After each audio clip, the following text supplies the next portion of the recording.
Pour apprendre plus rapidement que la moyenne, il faut respecter son cerveau. Et son cerveau, par exemple, il n'organise pas les informations de manière linéaire, comme quand on prend des notes sur un cahier ou sur un ordinateur. Il les organise comme un réseau de neurones, et un réseau de neurones, c'est spatial. Ce qui est important quand vous prenez des notes, c'est de faire en sorte de prendre le moins de mots possible et de faire des liens comme un schéma informatique, d'ailleurs, avec des flèches, des égales, des actions, un code. Évitez les codes couleurs parce que le cerveau ne reconnaît pas vraiment les couleurs, mais vous pouvez vous faire des codes ultra simples. Un égal, ça peut vouloir dire une action, une flèche une autre, et une étoile encore autre chose. Et ça, le cerveau le reconnaît plus facilement.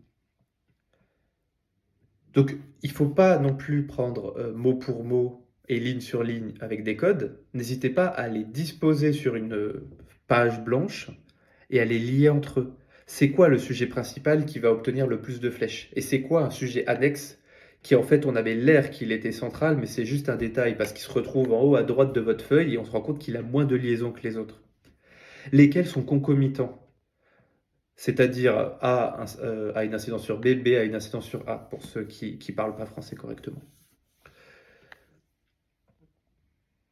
Et la seconde chose qu'il n'utilisait pas, c'était déjà la génération active.